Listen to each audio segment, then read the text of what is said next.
based on our experience. That's Edenvale Young, working in all things flood risk.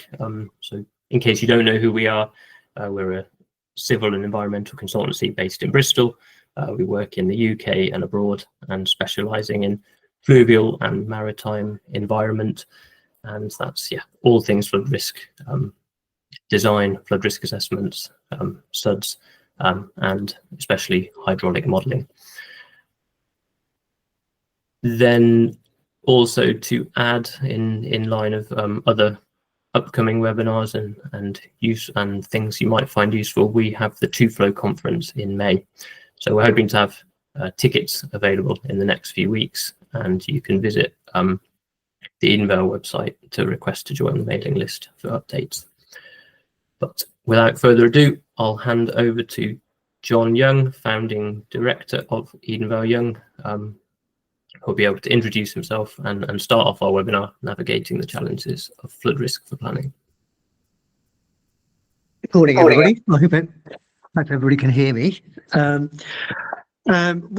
My name's John Young, and I'm a director at Edenvale Young, and we've been involved in undertaking flood risk assessments for probably over 20 years or so now. And the whole process of undertaking a flood risk assessment has changed quite a lot over the years for a number of reasons. It's changed in terms of policy, it's changed in the nature of the scope and of flood risk. So what I'm hoping to do today is try and give you an overview of the sort of flood risk assessments we're undertaking at the moment, and perhaps a little bit of guidance along the way.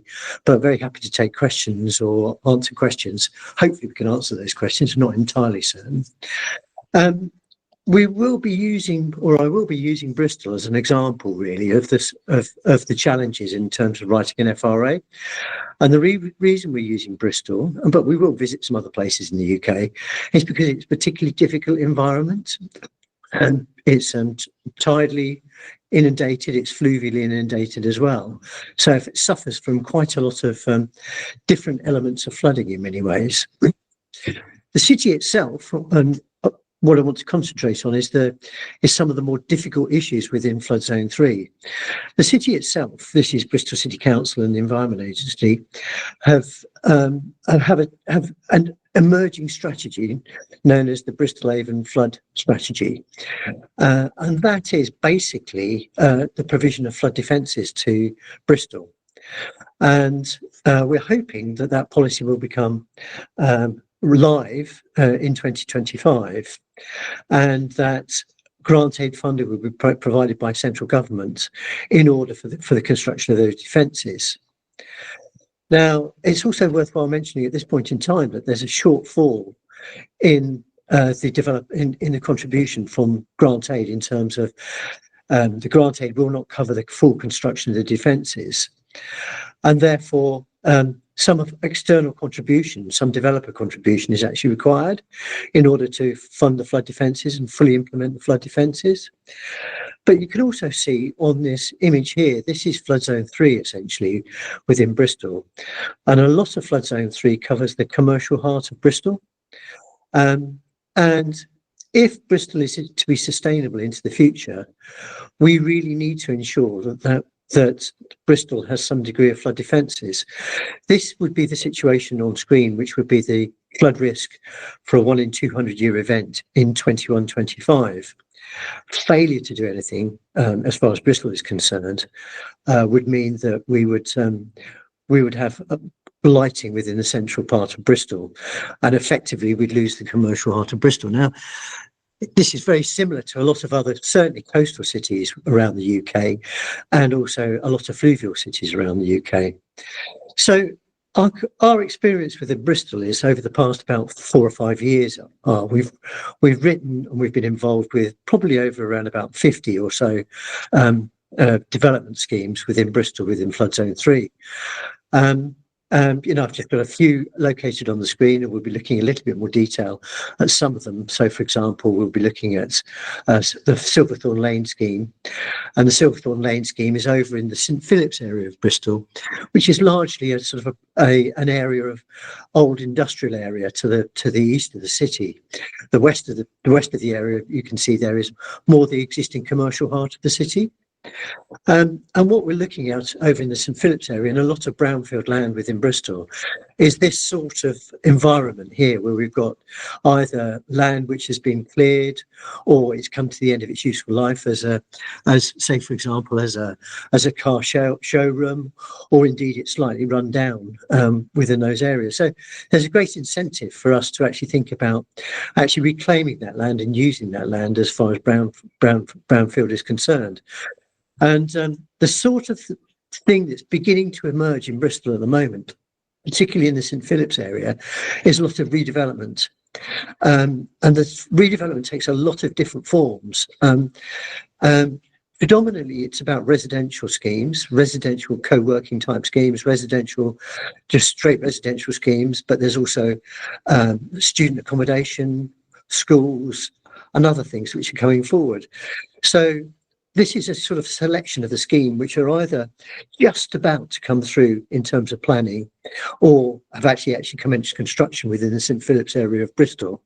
So it's a very active area at the moment, and also quite transformational, in the sense that it will transform that area of Bristol into something which was, I guess, a post-industrial landscape into something which is much more new and vibrant, and hopefully gives some sort of degree of hope for the city centre of Bristol.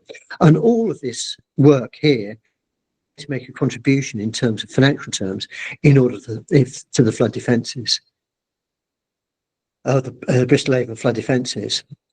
So just to start off with, really, just a couple of housekeeping things in some respects. Policy and guidance. Well, what are we looking at in terms of flood risk? And I've just listed 4 of the key sort of areas of policy and guidance we should be looking at. And we'll probably look at them in a little bit more detail as we go through. We're talking about the National Planning Policy Framework.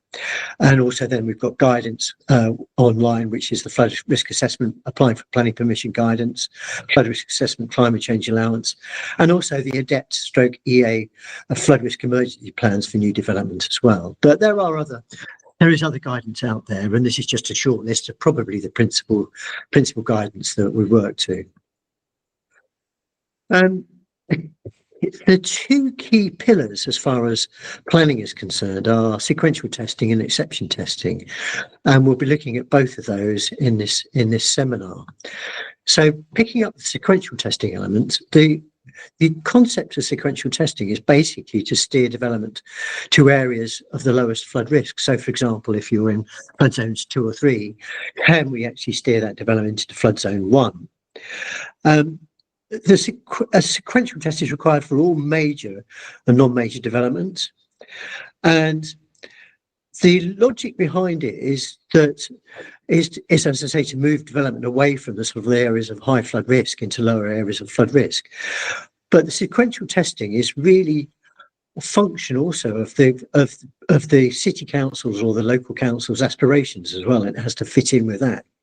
So to take Bristol, for example, one of the considerations as far as Bristol is concerned is that we've got this large area of brownfield land which we would like to redevelop, but we've also got this need of actually trying to acquire funding for the strategic flood defences which are coming forward as well.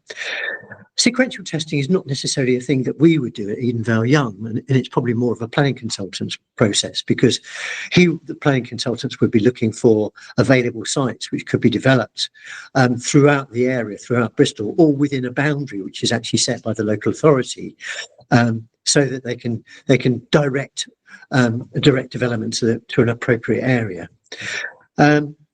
So that's essentially what it is. We won't be covering sequential testing, and we'll be more concentrating on the exception test. So in brief, an exception test is for development in both flood zone 2 and 3. In 2 and 3, but also it's also a function of the vulnerability to flooding as well. Now, I've picked out here highly vulnerable development, which is what we're going to concentrate on in this webinar. And that highly vulnerable development comprises housing, student accommodation, basement dwellings, hospitals, mobile homes. And there's a long list of highly vulnerable development, essential infrastructure, less vulnerable development, and water compatible development in Table 3 of the MPPF. So if you're unsure about how a particular development falls into the vulnerability category, check out the MPPF Table 3. Now, the reason why vulnerability is important is it becomes a trigger for whether we want an exception test or not. So here we've got an extraction from the guidance of the MPPF, which classifies flood zones and also the vulnerability. So we have along the top row, essential infrastructure, highly vulnerable, more vulnerable where our sort of housing and development falls, less vulnerable and water compatible developments. And then on the column, the first column, we've got what the flood zone is. So you can see that the area that I've highlighted, which is in flood zone 3A, a more vulnerable construction, more vulnerable development, you will require an exception test. So, for example, if you're in flood zone 2, but more vulnerable development, then you will not require an exception test, and other criteria will apply. But the exception test comes in one single form, really, which is within the MPPF. And I've underlined the key issues associated with an exception test. The first thing that it triggers a site-specific flood risk assessment. And there are two fundamental tests. The first test is that the development would provide wider sustainability benefits to the community. And the second test is that the development must be safe for its lifetime, and it must also not increase flood risk elsewhere. So those are the three key tests. In terms of wider sustainability benefits, we are beginning to see the sustainability benefit for Bristol is the fact that the development is actually providing funding for the flood defences, and the flood defences will provide a level of protection to the commercial heart of Bristol. So that has to be a sustainable benefit. On top of that, we're actually converting brownfield land in a post-industrial area into useful land, shall we say, for want of a better word. And there we've got examples at the bottom of plot 6 at South Silverthorne Lane, plot 5 at Silverthorne Lane, which is earmarked for a school, and also an area called Gas Lane as well. But the key things are, as far as the exception test, is the second part of the exception test, whereby it has to be safe for its lifetime and without increasing flood risk elsewhere. So we'll be specifically looking at more vulnerable development on brownfield land in flood zone 3 in cities. I do appreciate that there are other flood risk assessments which differ from this, for example, housing in marginal land on the outskirts of cities, for example. But I think this is a very useful example because it throws up so many different aspects as far as flood risk assessment is concerned. And we'll be also concentrating on the requirements of the exception test. So, flood risk assessment. We'll hopefully know what a flood risk assessment is.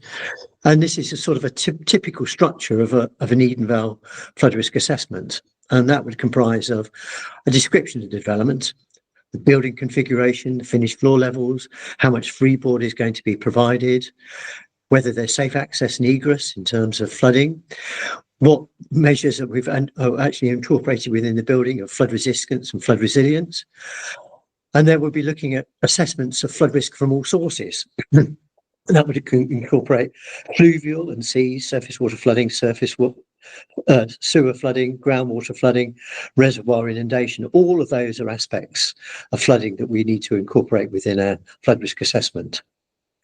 And then typically as well, we run a lot of hydraulic modelling and hydrological analysis in order to support the conclusions of a flood risk assessment. So we'll be looking at what freeboard there is to, say, finished floor levels from the design flood level, and what third-party impacts might occur as well. And then Another key element, which has become much more important in recent times, particularly in Bristol, is flood response planning. And this is termed, in many ways, this is termed by Bristol City Council as a flood evacuation and warning plan. We tend to use the term flood response plan because there isn't the necessity in many cases to actually evacuate people from the building, and it kind of gives a false sense of how we want to manage the risk from flooding. But then also we've got the drainage strategy. Drainage strategy is not something we're going to talk about in this particular webinar, but that's things like how we provide SUDs, how we design SUDs, why we're actually providing SUDs in these situations. And then recommendations. Well, what recommendations might we have? We might have recommendations in terms of finished floor levels. We may have recommendations in terms of flood barriers or flood resilience situations. So that's the typical structure of an Edenvale flood risk assessment. And I suspect it's not that dissimilar. In fact, I know it's not that dissimilar from other flood risk assessments I've seen along the way. So just to recap, bringing it back to the exception test, our objective is to demonstrate that the development is safe for the development's lifetime, but it doesn't increase flood risk elsewhere. When we talk about safe, we're talking about, well, what are the finished floor levels we're going to be using? Do we have safe access and egress at times of flooding? How do we manage that flood risk in terms of the flood response? And do we require flood resistance? And we'll be talking about all of these things in the next two sort of sections. And then we don't want to increase flood risk elsewhere. We're talking about flood storage compensation.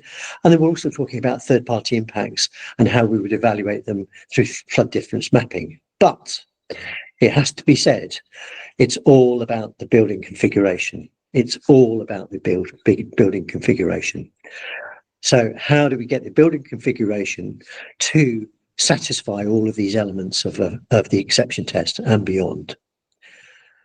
So the first thing we're going to be talking about are finished floor levels. And that is, what level should we be aiming at for finished floors within the development? Bristol Avon Flood Defence Strategy has thrown up some very interesting issues. And we've been guided by Bristol City Council that the flood defences will be completed by 2040.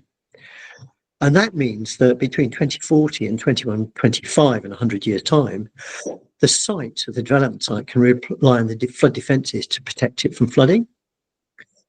But we also have to recognise that the site must be safe and must meet the requirements of the NPPF for users in the period between construction, i.e. 2025 or whenever, and 2040.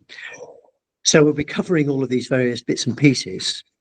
Now, as a result, it means that because we've got a very complex situation in Bristol, where we've got not only fluvial flooding, but we've also got tidal inundation, that we have a lot of hydraulic modelling in order to justify these various situations.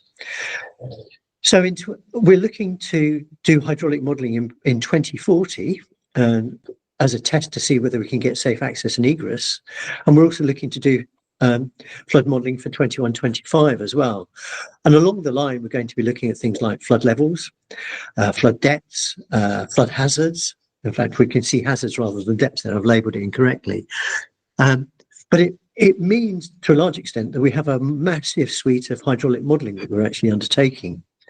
So here you can see this is a typical hydraulic modelling scenario list that we would run for Bristol, which takes account of both fluvial and tidal dominated events.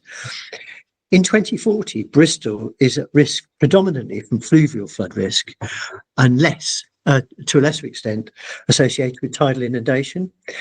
But as climate change evolves and takes shape after 2040, the city of Bristol becomes much more vulnerable to tidal inundation and storm surge inundation than it does from fluvial flood risk. So in the situation before the defences are constructed in 2040, we've got pre and post development scenarios that we're actually running, both for fluvial dominated situations and tidal dominated situations as well. And because we're in a tidal environment here, we not only have to consider the higher central climate change allowances, but we also have to conclude the upper end climate change allowances.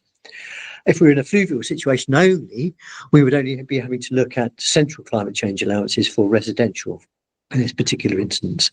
So the net result is that we've got something like in the order of eight model scenarios for pre and post development scenario in 2040, and then also eight scenarios in 2125, both for fluvial and tidal and surge dominated scenarios.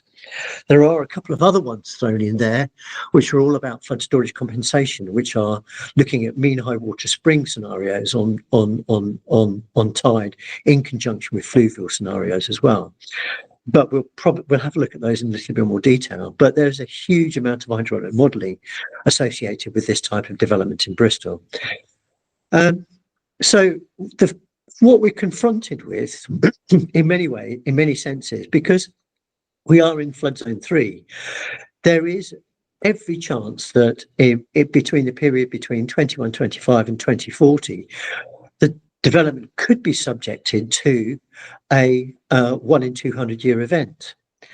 And because of that, the ground levels within the area of St Philip's area are actually below the 2040 fluvially dominated 1 in 100 year event. So we can expect that the ground floor of the development or a development will actually be inundated. Hence the reason for us to be saying that we need to consider 2040 as a design scenario as far as we're concerned. And this is a development on Albert Road, and Albert Road has just gained planning consent. It's been all over the press recently, certainly in Bristol, and it got a lot of plaudits from the local authority and the councillors as being an excellent development. So it's passed all of its tests as far as exception and sustainability tests are. And the interesting thing about this particular development is it's right by the River Avon, and the development actually also incorporates the flood defences or part of the BAFs. And the developer contribution towards the Bristol Avon flood strategy is the construction of the flood defences. So flood defences adjacent to the Avon, the local authority are looking for the developer to actually incorporate the flood defences within their development scheme. So that's the sort of flood level we'll be looking at 2040. And then because we've got the flood defences and on the left-hand side we've got the River Avon, that's the sort of flood levels we'll be looking at 2125. So that's typically the sort of situation you might find in 2040 and 2125, with 2040 having the ground floor inundated and 2125 the development itself protected by the Bristol Avon flood defences. So how does this kind of pan out? We said that in 2040 we have the ground floor of the development, and that may well be inundated. So again, thinking solely about building configuration, what can we do in terms of building configuration to address this issue that the ground floor might be inundated? Well, we can place less vulnerable uses on the ground floor. Less vulnerable uses, and that they are things like typically offices, bicycle stores, gyms, commercial outlets, lobbies and reception, bins and refuse, substations and essential plant. And the reason why we can't elevate everything above the ground floor level generally is a planning matter, because local authorities tend to want to see what's known as being active frontage, so that you're not faced with basically a blank wall, that you've got some from footway level, you've got some usage of that footway level, and it's not simply a blank wall that you're just looking at. So we've got this active frontage, and typically that can be passed over to less vulnerable uses, like I say, the offices. Now, I've also asterisked substations and essential plant, and there's a good reason for wanting to do that as well. So that we know things like, for example, bins and refuses are not particularly vulnerable in terms of being flooded. So if they are inundated, it's not a huge major problem in that sense. But what we might be seeing typically on the ground floor level is we might be seeing things like, for example, this is a development just across the road from us in Queen Charlotte Street, where our offices are. But all of this area could potentially be inundated in 2040. So the configuration of development on the ground floor is we've got a substation, we've got essential plant in terms of communications plant, we've got potable water systems, heating systems, and so forth. Then we've got a bike store, we've got a gym, we've got offices for the building as well, bins and refuse, a lobby and reception, and we've got a commercial area, which is likely to be something like a cafe or a restaurant or something like that. All of these could be potentially inundated in 2040. Now, as I mentioned, we've got this area of substation essential plant, and the response to that is that if we've got residential accommodation above that, what we're looking to ensure is that the building, part of our strategy is to ensure that the building functions whilst it's being inundated as well. And I'll come on to why that should be the case when we look at flood response planning. But basically, we need to ensure that all the essential plant that keeps the functioning of the building is actually safe and not inundated. And as I said, the essential plant comprises substation, potable and foul water, communications rooms, electrical systems, and fire systems.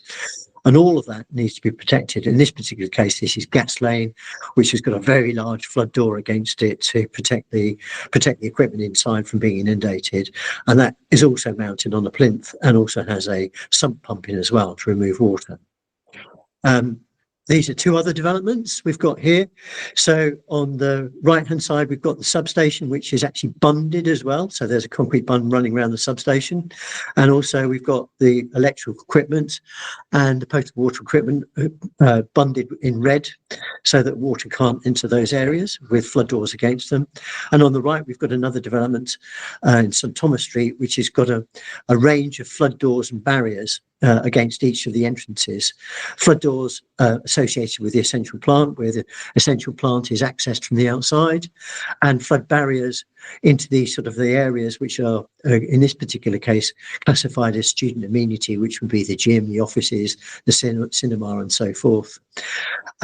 So we've basically put in flood doors to protect some of the essential plants, so that they will be closed at all stages, and flood barriers which could be erected should they need to be.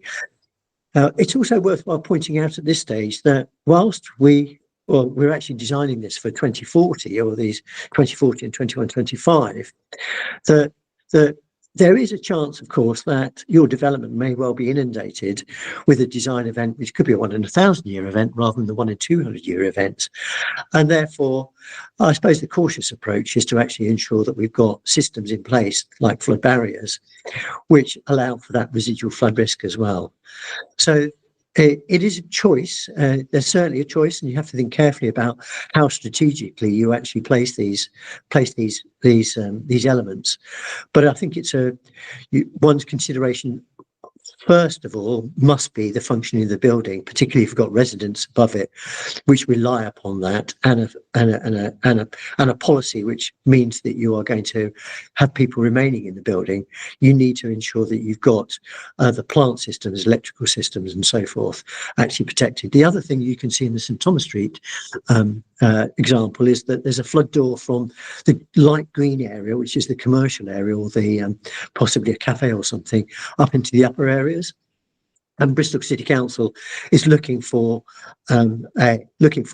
access from lower floor areas, which is the greener area, into the higher areas, which are the grey and also orange areas as well. So it's something to bear in mind in terms of configuration of the building. So what do we do?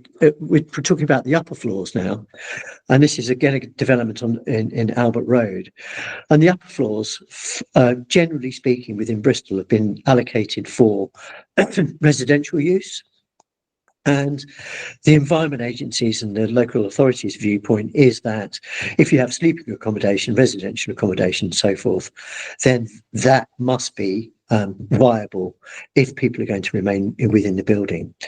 And within the Bristol area, presently, and this may change, we've been using the worst possible case scenario to define what those finished floor levels should be within a building.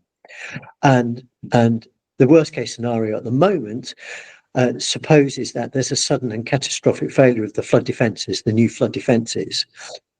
And under those circumstances, flood levels would come up to about approximately the level of the 1 in 200 year flood event in Bristol in 21-25.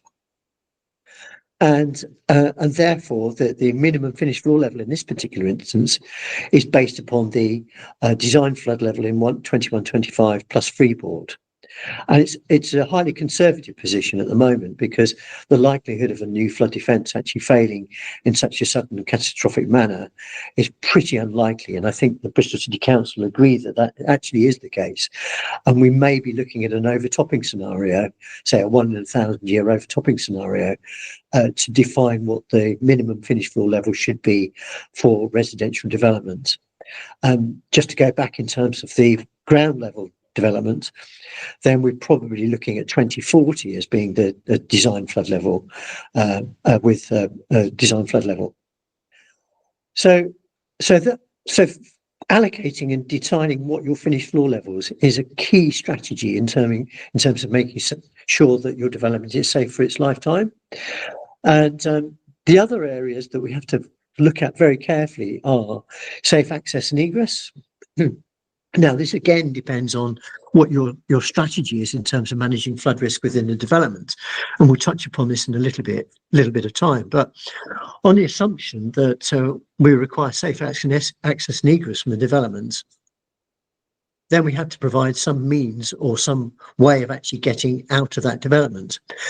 Now, this is an example which was an example we worked on for about probably 2 years, I guess, which is a major development within the St Philip's area of Bristol, which is called Silverthorne Lane, and it was split up into 6 different plots.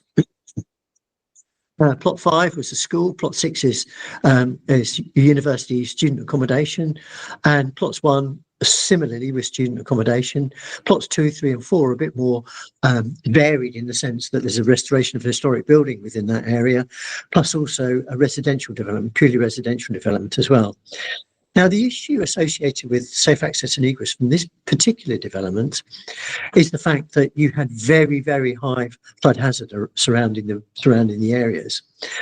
So this is the situation pre-development, whereby you can see we've got high levels of extreme flood hazard. The red areas are extreme danger to all. So we've got a lot of extreme danger covering the site. The brown areas are significant danger to most people, including emergency services. And then we've got moderate flood risk danger for some, including the elderly infirm, which is the yellowy areas, and comparatively few areas which are classified as low flood risk. But as you can see, that there are large areas of flood hazard which would be considered to be unacceptable from a flood risk point of view, and also from the Environment Agency's point of view. Well, sorry, not the Environment Agency's point of view, but from the City Council's point of view, who are responsible for ensuring that there's safe access and egress to development. So this presents a huge challenge in terms of finished floor levels. All the finished floor levels on this development were brought up, so to avoid these high flood hazards within these areas, except at certain locations, which we'll talk about in terms of flood storage compensation. And also the key element to it was providing a high level walkway, which you can see in blue here, which runs along the southern side of the development. And it ran along the southern side of the development, then turned north and went under the railway through the Silverthorne Lane tunnel. And that Silverthorne Lane tunnel is actually protected by a floodgate, or will be protected by a floodgate as well. And the high level walkway is actually pitched at the 1 in 200 year level with the higher central climate change, the level of the walkway. So it allows people all from plot 1 through to plot 6 to actually access that high level walkway in order to gain safe access and egress from the site. It's probably one of the more complicated arrangements in terms of safe access and egress. And this one is in the order of around about 500 metres long. But it was deemed acceptable by the civil contingencies unit within the Bristol City Council. The 500 metres was acceptable.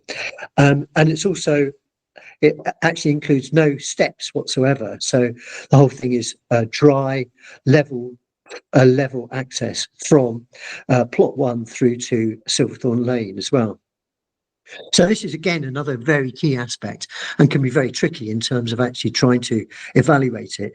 But it's something that a developer will need to be made aware of at very early stages within the development, so that they can make arrangements for putting in such a thing as a high level walkway, or making sure that there is access from their development, the front door of their development, through to an area of a safe area of high ground. And we've come across many of these problems in this particular location. So we've got 2 other developments highlighted there, which is Gas Lane in the solid red, and Freestone Island, and both of those also had access issues, which took pedestrians through and underneath the railway via what's called the Dings Tunnel. So they can be very complicated and need to be thought out very carefully, and they do have impacts on the site and externally to the site as well. So you may well be negotiating with the local authority in terms of actually putting in floodgates or raising roads or whatever. And it's very important for the developer to be aware of these things before they commit to a project. And then I've mentioned it earlier on in terms of managing flood risk, and this is also another essential item in many ways. And then it goes back to what I was talking about previously, which is flood response planning. How do we manage flood risk within these developments? And as I said beforehand, Bristol City Council tend to phrase it as being a flood evacuation and management plan. We don't tend to use that phraseology because that phraseology just assumes that everybody's going to be evacuated from a building. But within Bristol, our objective in the schemes that we've done thus far is basically, and I'll read this out, the over objective of the flood response plan is to ensure that employees, residents and visitors to the development are safe, and the scheme will not place an unacceptable burden on the emergency services at a time when the services are likely to be stressed. So in all of these residential developments, our preference, unquestionably, is to ensure that we've got people within the building and remaining within the building whilst the flooding is going on, and that they are safe within the building and can live within the building. Hence the reason for us stressing about issues such as making sure that the essential plants and services within the building are operable during the lifetime of the building, even if we get a catastrophic failure of the flood defences, so that people can live on the first floors, even if the ground floor is actually inundated as well. But we also have a kind of a supplementary thing as well, whereby we say that the aim is to make sure that people who may be vulnerable can leave the building as and when they require. So, for example, the high-level walkway at Silverthorne Lane that we showed you before is above the design flood level for 21-25, and that will always allow people to leave the building if they feel they are or become vulnerable in some way, shape or form. And that could well be from a physical disability, which requires the emergency services, or indeed some sort of anxiety related issue as well. So we're applying a very high standard in terms of flood response planning within development in Bristol. And there are other approaches, and I will touch upon that as well. So what does that mean for Bristol, particularly sort of residential and student accommodation? What do we do at these key stages of flood alert, flood warning and severe flood warning? And this is all laid out in the flood response plan about how the management and the people within the building react. So for residential accommodation, generally speaking, we know that we've got a reasonable lead-in time in terms of flooding within Bristol. So it's about checking and ensuring that designated escape routes are actually clear and available, that the occupants are advised that the EA has issued a flood alert, and that might be increased up to a flood warning, for example. Then at flood warning, well, individual people would be contacting vulnerable residents, visitors, and requiring help, and identified and contacted personally. And staff and people are asked to leave buildings as well. And the vehicles are removed. So basically it's preparation. And a severe flood warning is that people in the community are asked to remain within the building until the flooding has subsided, because that means that flooding is imminent, basically. And in commercial units, slightly different, but we want to get people out of those buildings much more rapidly because they're probably on the ground floor. Then we've also got the situation whereby we don't have safe access and egress, and we can't facilitate safe access and egress. And this is a development in Southampton, which that's not available. And that means that evacuation is not possible or feasible, and that we have to have safe refuge, which emphasises the issue associated with the building must be safe for its lifetime. So the final major area is about not increasing flood risk elsewhere, which is the second part of the exception test. And the two strategies here, one is flood storage compensation. I'm going back to Silverthorne Lane. We've got two strategies here. The first strategy is about basically ground level adjustment, so that we provide flood storage compensation in those areas called the muggers. That's the multi-use games area for the school, whereby ground levels were manipulated to provide level for level flood storage compensation, and void storage below buildings, which is a slightly new sort of innovation on sites which have got comparatively little footprint area in order to develop on those sites, which is common in cities. So flood storage compensation, this means undertaking a level for level flood storage compensation. So there's no net change in the flood storage on the floodplain. And this is an example that was done for the Albert Road development adjacent to the river. Then the second way is this providing void spaces under buildings as well. Now, this has been done in a lot of locations, but it's not common, and generally speaking, the Environment Agency are reluctant to talk about void spaces, but it is achievable, and this is what a void space would potentially look like. On the left-hand side, you can see the undercroft that's in John's College in Bath, whereby it's just basically a clear area which can be flooded, and you've got louvers to the front of the building, and this is the Jubilee campus in Nottingham, whereby water can flow in through those louvers and out through those louvers as well. So that's the general idea in terms of flood storage compensation. The other area that we've got is not increasing flood risk elsewhere. The example I've given here is again at Albert Road, where you can see that these blue areas, which are highlighted, these blue pixel areas, there's really a reduction in flood risk due to the fact that the defences have been constructed. But what we're really aiming to look at is that if there's any impact of the building itself in changing flood levels from pre-development to post-development.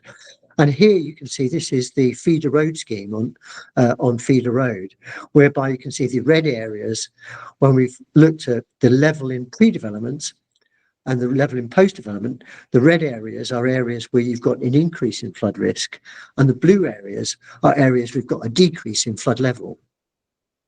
Now, the City Council in this particular instance says that if you've got an increase of greater than 25 millimetres, that is unacceptable to a third party. So this would be unacceptable. So what we've done is actually incorporated void spaces under the buildings, this A, B, C and D in green, red and blue, in order to mitigate that risk. And you can see on the left-hand pane that risk has been mitigated and no longer exists. So it's an example of how the configuration, not only of the building itself, but also the void spaces under the buildings, can assist you in terms of mitigating flood risk and complying with it. So to go on to other things which may be included within the drainage strategy, but which are outside things like exception tests and and sequential tests, a drainage strategy. And as I said, we're not covering drainage strategy at the moment, but this is basically how you drain a site.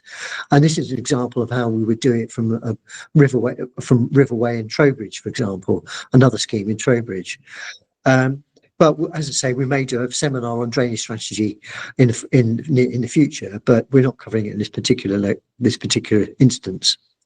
Then other considerations, another really important consideration, which again is outside the requirements for the exception test, are flood resilience. So areas, for example, on our ground floor, which could be inundated, how are we going to make sure that they are flood resilient?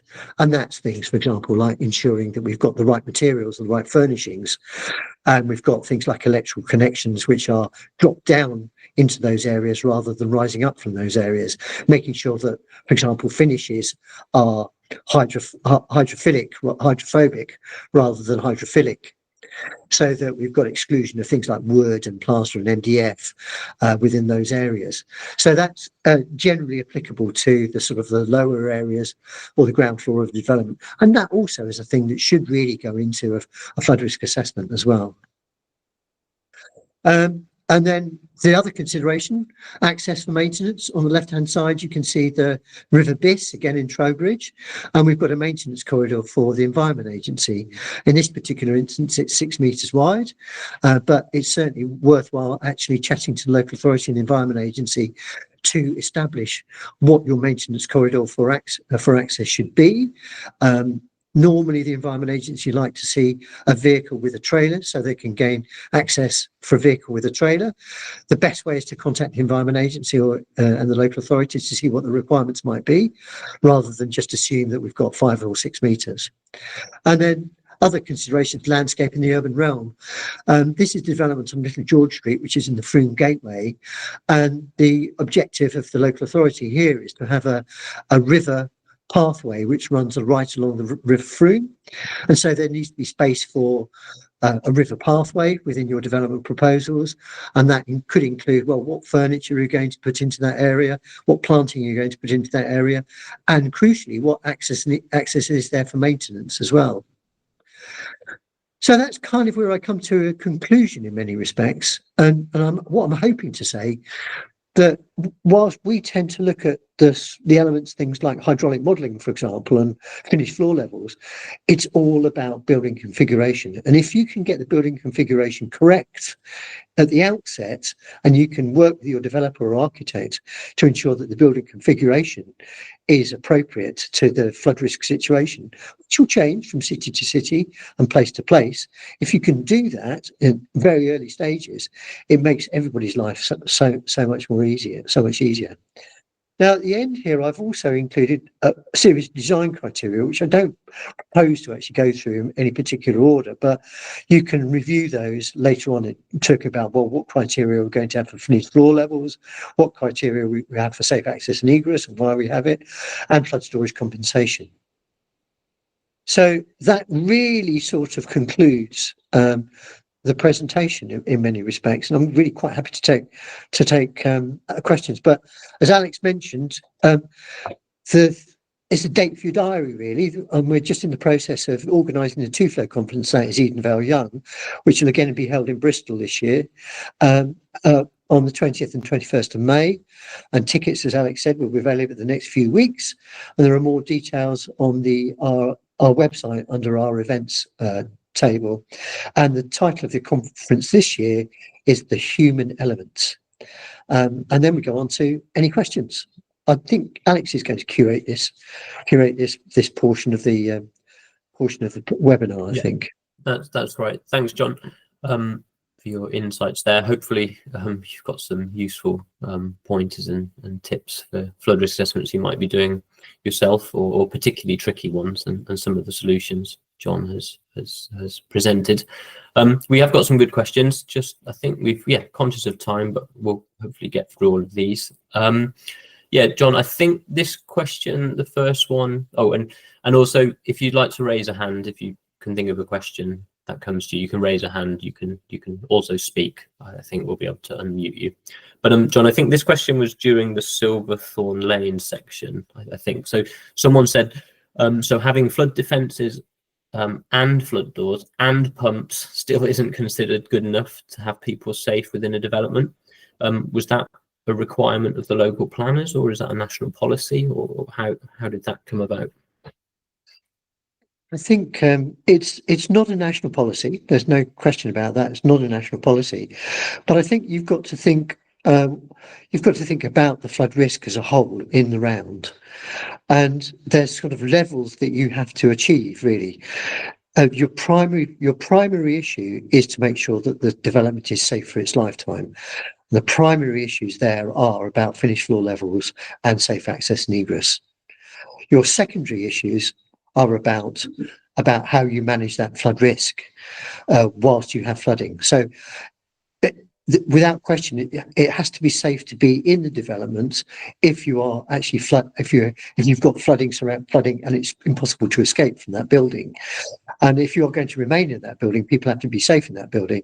And that also means that you have to protect your essential services within that building, which means that you do have to have things like flood doors and flood barriers associated with your essential services, and that they are functional during that period of flooding in order for them to remain within the building.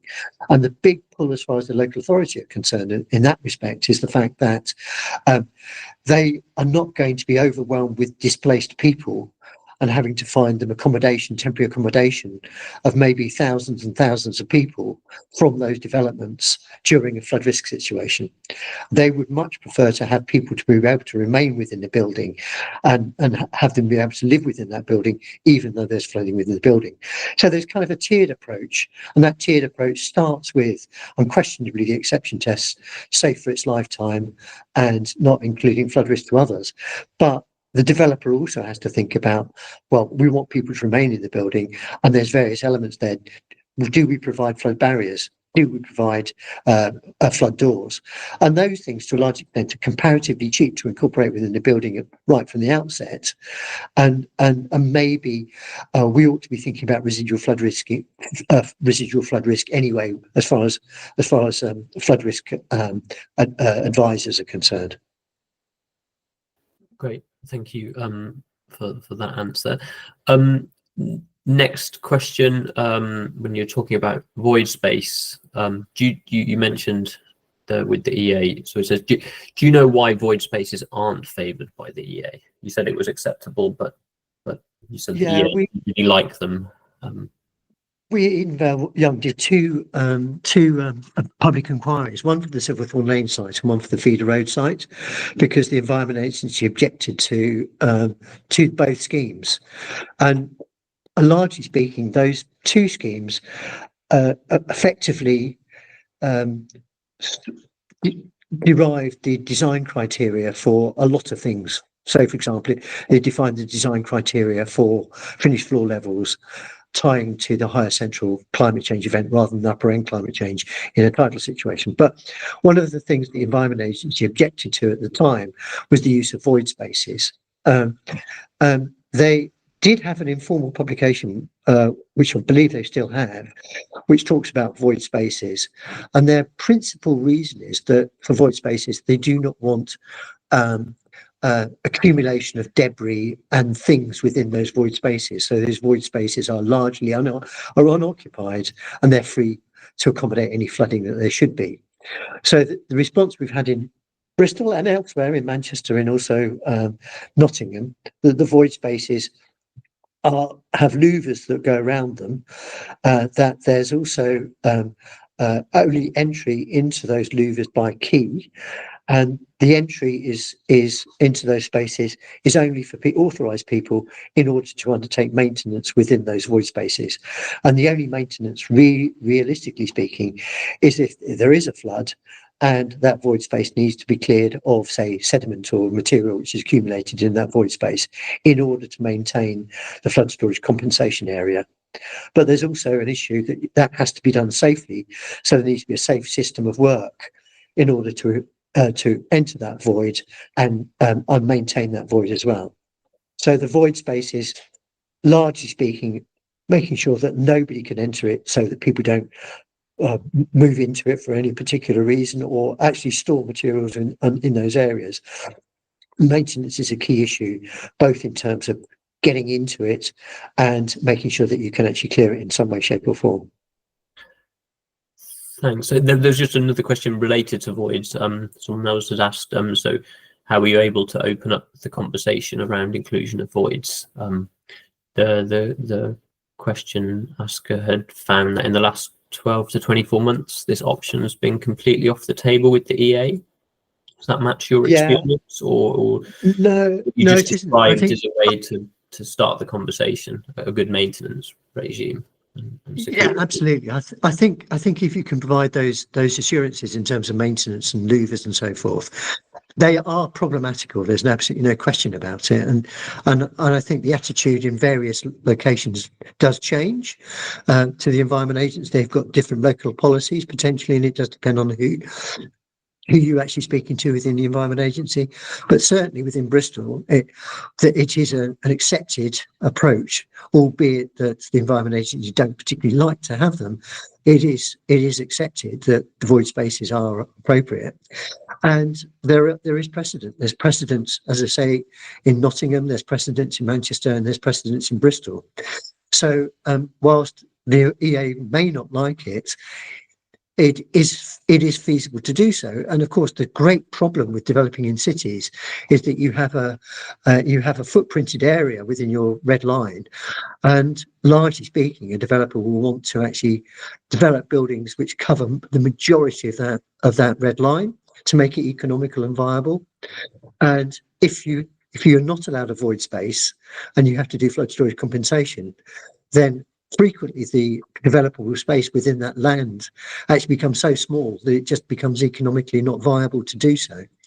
So void spaces are not favoured by the Environment Agency, but they have been employed and probably will continue to be employed, particularly within cities.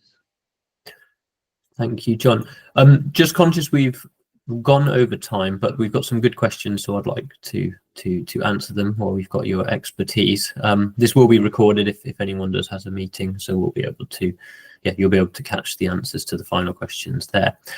But yeah, John, if you're happy to continue, we've got then, I think we've got about 1, 2, 3, about 4 more questions. Next, is level for level floodplain storage compensation entirely separate from hydraulic model results, which can demonstrate there is no disbenefit caused by a scheme? Absolutely, that's completely correct. The flood storage compensation was brought in many years ago as a kind of a crude method of establishing that there's no disbenefit to a site. It remains, it's a bit anachronistic, I would suggest, because now we have tools which can demonstrate whether there are problems with third-party impacts. It's a very crude tool, but it's still employed by the Environment Agency, and I guess we've got to respect that issue. The problems we've had in terms of hydraulic modelling are whereby we've imposed a development, and that development has led to some degree of flow deflection. And on the feeder road site that I showed you, the building, when it was actually imposed, resulted in a deflection of water, or the floodwater direction, and that caused a 25 mil or greater impact to third property, a row of residential houses opposite. And so that, and previously there we had a very limited void under the building, and by actually placing the void under the building, that allowed water to flow more naturally, shall we say, along its original flow route through the site, and therefore we mitigated that 25 millimeters. So unfortunately, there are going to be cases where you are going to have to think about both deflection of flows causing third-party impacts and also flood storage compensation by level for level compensation. Great, thank you. And the next question from Colette, asking about, are systems like silver cells useful in helping with flood storage? Don't know what a silver cell is. What's a silver cell? I imagine some sort of storage crates or cells. Yeah, I'm not sure. Well, I think they may well be useful in terms of attenuation for drainage strategies. But I don't think, when you consider there's been lots of questions about things like planters and so forth, putting planters out. But when you consider that a 1 in 100-year event in the River Avon is 400 cubic meters per second, then you can plant you'd have to plant a lot of planters in order to get the equivalent of 1 second of the River Avon. So I think it's probably useful in terms of drainage strategy, but less so in terms of flood risk. Thank you. And then 2 more questions. The penultimate one, was the off-site flood impact criteria of up to 25 mil increase for the FRAs agreed with / acceptable to the EA? It's quite an interesting one. Normally we see 10 mil. Luckily speaking, in the Bristol SFRA, it actually quotes 25 millimetres. And therefore, that is the SFRA local policy basically trumps everything. Unfortunately, a lot of local authorities do not publicise that, and we've often found that some local authorities say we want 0 change in flood risk, which is not really achievable in terms of flood modelling, because the accuracy of the model can't be relied upon on that level. But frequently, as Alex said, that we find 10 millimetres as well. But it's certainly something that, if it's not quoted within the SFRA, that you should agree it with the local authority beforehand. And you should also emphasise that. Realistically speaking, that no hydraulic model can even discriminate down to simply can't be used when they're asking for 0 millimetres in terms of flood change. It's just simply not possible. Thanks. I think that leads on. We've had some interesting discussions on obviously the MPPF definition of flood risk. Always seems to be so tightly woven to this level increase, but I mean, you can have a level increase and it might not actually increase the risk. So I think that's quite another interesting avenue to explore. But yeah, and then final question from Charlotte. Yep, giving her thanks. Very interesting. Flood risk can be a bit of an afterthought with the FRA undertaken when the design is relatively far along. Do you have any advice for bringing flood risk to the forefront to enable a more collaborative approach during the design stage? It is utterly crucial that you build into your proposal for flood risk assessment the fact that you attend design team meetings and that you are involved in at the very earliest stages of it. It's crucial for 2 things, particularly if you're in flood zone 3, that unless your developer is aware that you've got to incorporate the things we've been talking about, we're going to end up with a development which is not appropriate. And then secondly, frequently happens, I'm sure Charlotte will know this, is the fact that the developers frequently don't allow for any attenuation or any areas for attenuation in terms of their drainage strategy either. So I think it's utterly crucial that people are involved at the earlier stages of design in order to put over the constraints and problems that may exist both in terms of drainage strategy and also flood risk. Great, thank you very much. Yeah, thank you for all those questions. Some good discussion. Hope you've found this webinar useful and given you some ideas as well for possibly solving your own flood risk planning challenges. And yeah, that's the end now, and we'll be in touch in the future for more ideas in this series. And of course, if you have any ideas of things you'd like to hear about, then please do let us know, and we could put together a presentation on that. But for now, yep, have a good day, everyone. Thank you. Bye. Thank you. Bye.